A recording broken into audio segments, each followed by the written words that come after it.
I bet you I'm gonna have liver failure. Mommy. Well, we are on our way back to Universal Studios. Day two, yes. Yeah, I joke about how I hate Disney and I hate this place, and I do for the most part. But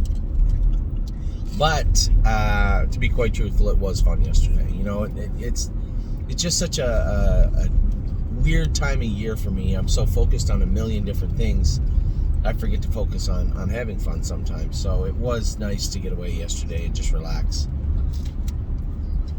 I suspect today will be more tedious. Super convincing. Oh, that's a little fella right here. A little croissant with ham and cheese in it. Not bad, Starbucks. What took place yesterday? Now, I was, for those of you on Facebook, you saw Amy wonderfully posted a picture of us going down this water slide thing. None of us were dressed for a water slide. Nobody actually checked. For the water slide. Nobody checked. We blindly walked into this line that said 25 minutes thinking it was a roller coaster. Technically it was, but it was a water coaster. And we were all soaked. We all got soaked. But they have people dryers. They did. That was pretty cool. So yesterday, what took place yesterday? I guess I'll rewind because some of the most important things from yesterday happened earlier on. So I'll talk about what? What's wrong? My wife. Hallie in the Clouds, I thought raced awesome. I guess that's not all the way back. She's right in the middle.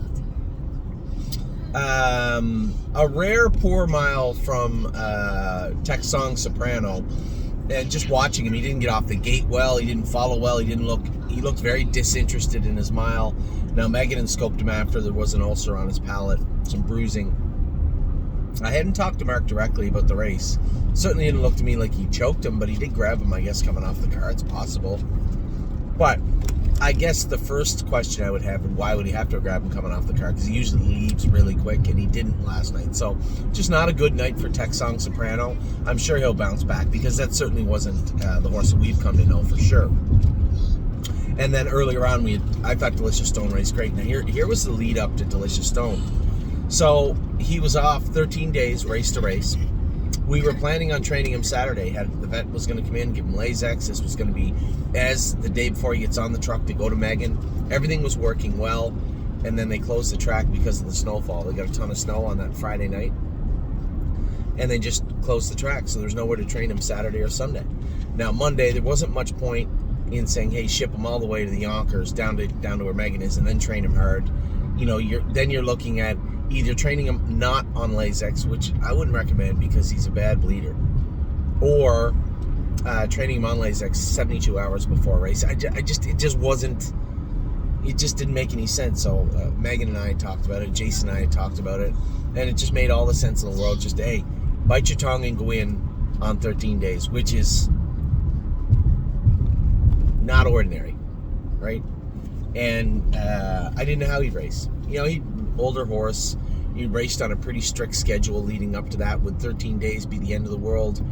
Mark drove him perfect, drove him exactly how he needed to be driven. And I know that he told Megan after, if he had to come with him, he thought he would have been really close. And I think he's right. But again, that's one of those hindsight type deals. And I just thought Mark drove the horse perfect. I thought the horse raced great. And more importantly, it looked like he belonged, right? Closing in to be 5, trot 58 in a piece. I thought he looked like a contender. He looked like a fit for that class. So I was happy overall with Delicious Stone. And again, we're all going to give Texong Soprano a pass. That wasn't Texong Soprano last night. Earlier on, I mentioned Hallie in the Clouds. Man, I just didn't know what to expect. I didn't expect the maiden to go in 55 when the Namorja 2 went in 57. I can tell you that's what I didn't expect. That was a big mile, and I see her get away last. I'm like, oh my God. Well, they are rolling along a little bit. You know, she's gapped a bit coming into the last turn. I'm like, oh, this is going to be a disaster. And then she came into the screen and finished up strong. 57-4, last quarter and 28 flat for the first time ever starter for Hallie in the Clouds. That is a huge mile. Those are the types of mile that win you the maiden, right? I was shocked that they went too quick. That horse of McIntosh. Those are all geldings and colts.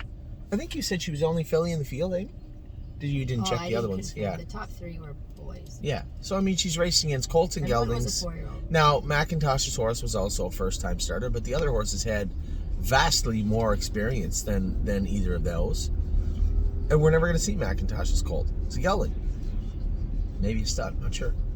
But a great mile from her. I was thoroughly impressed mathematically looking at the mile. I thought it was a fantastic mile on the sheet.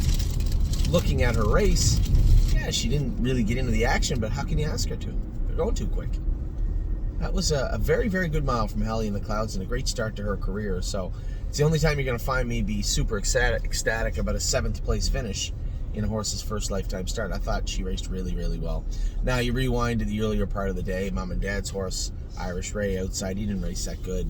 We don't need to talk about it. Yeah, we don't need to talk about it. He's probably going to need to go back to the Maritimes. I told Dad this, and I tell everybody this jokingly.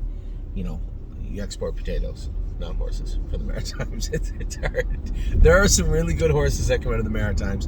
What's the name of the good trotter that wins the Meadowlands all the time? Wade Picconi's horse. No idea. He's a nice horse. There's a lot of nice horses that come out of there, but generally speaking, you know, when you're starting to export Tobago cans and those things that are, you know, I don't know the sires, and the mares are most of the time, you know, it's a smaller jurisdiction, you know, racing scene, and to try and ask those horses that are bred in that way to come up and, you know, here's a horse that went 19 for 20, right? Yeah. What? 17 for 18. No, it was 19 for 20 when he came up. I looked. And, you know, fantastic career, but that puts him in a difficult spot. And actually, that's a good segue to the latter part of this video, which was talking about Crantini. You know, I had a lot of people message me yesterday after the race saying, Anthony, I wish he wasn't claimed. Why couldn't we just race him in the conditions? He looks so good today. Well, you got to see him look good because he was racing in the condition claimer. We've raced him in conditions where it gets a little hairy, it gets a little deep, right? The whole point was to use Crantini's misbehavior to keep him protected in those condition claimers, but he was doing so well for us and not acting up at all that it got to the point where people are like, Jesus, this horse is actually okay. And he isn't bad, but he is particular. We'll tell you that. If you think that Crantini's just going to go out and manhandle the 20 claimer numbers at 10, then you're wrong. You know, no disrespect to Crantini. I like the horse. That's why I bought him back. And no disrespect to my partners, but Crantini can't beat Unbeatable Kemp. Not in my estimation. And again, he looked great yesterday, but understand the context of what I just said and understand the classifications. He doesn't get to race against those horses ever again. That was his last start ever in that class. Now he has to move up to the 20 claimer, now wears a 10, where he can do, but it's no cakewalk. It's not going to be easy for him up in there. And if they want to race him in the conditions, fine. But my answer to my partners in regards to Crantini racing in the conditions, I have zero interest in doing that. I would have had no interest in doing that. Had he not been claimed yesterday, he would have been in the 20 claimer next week. I just would have skipped a week with Kemp, I would imagine. Or raced him in the class he did, also, the optional 22 in Northfield. And again, for anybody saying, well, Crantini could do in that class, there is a vast difference between the optional 30 claimer for non-winners of 7, which he was in, and the optional 22, which is hooked onto the non-winners of 6,500, which Kemp was in. And I'm not comparing them. They're not apples and oranges. They're different kinds of apples. But I will continue my commitment to race our horses where they can win. Now, are we going to be a little aggressive with our entries sometimes like Crantini? Yes. And I would have liked to win those last 2 races with him. Well, it turned out they opened it up to numbers of 4 or 12 this week. So opening up 4 races. I would have liked to continue to race him in those classes. But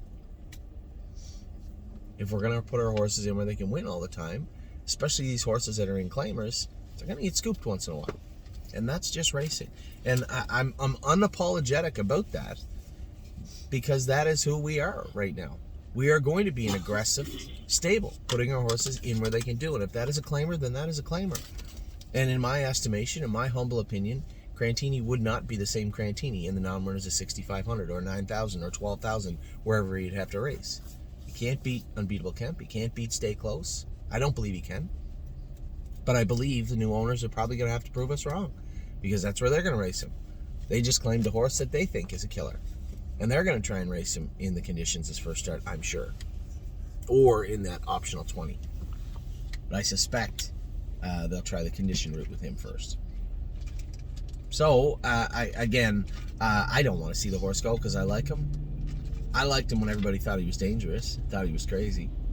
And when we polished him up to the point where people thought he was okay, then, he was on the menu. Anyway, one of those things, as I said, I'm not going to apologize for putting our horses in where they can win. And there's going to be times when we do very, very well, and there's going to be times when we do okay. There's going to be times when we have to really get our pencils out to see if we broke even, and there's going to be times when we lost money. But we're not going to do it. We're not going to do it the wrong way. I'm not going to be chasing money just because that's a good way to lose a lot. And I just don't think that's a good idea.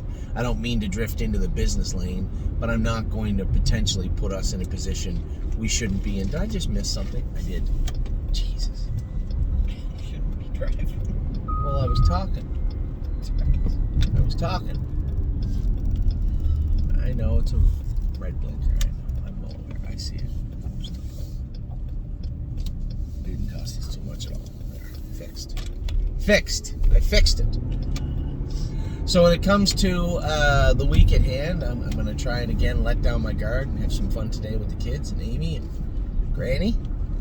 And when it comes to the horses racing, again, they're in a little bit tough today, right? Patrick DePrana jumped up into the Open. He's like 9-1. Stay Close is also in the Open. Quite frankly, the way he raced in the Open last week at Northfield, had I known they were going to put him in the Open, I had an inkling.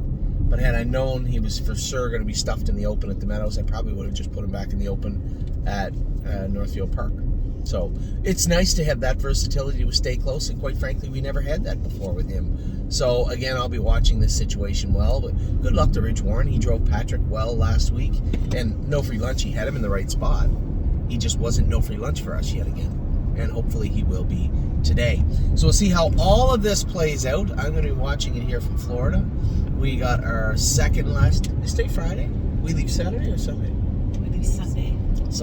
So I'm out of here Sunday morning and back in the barn Monday morning and back on the track shortly thereafter.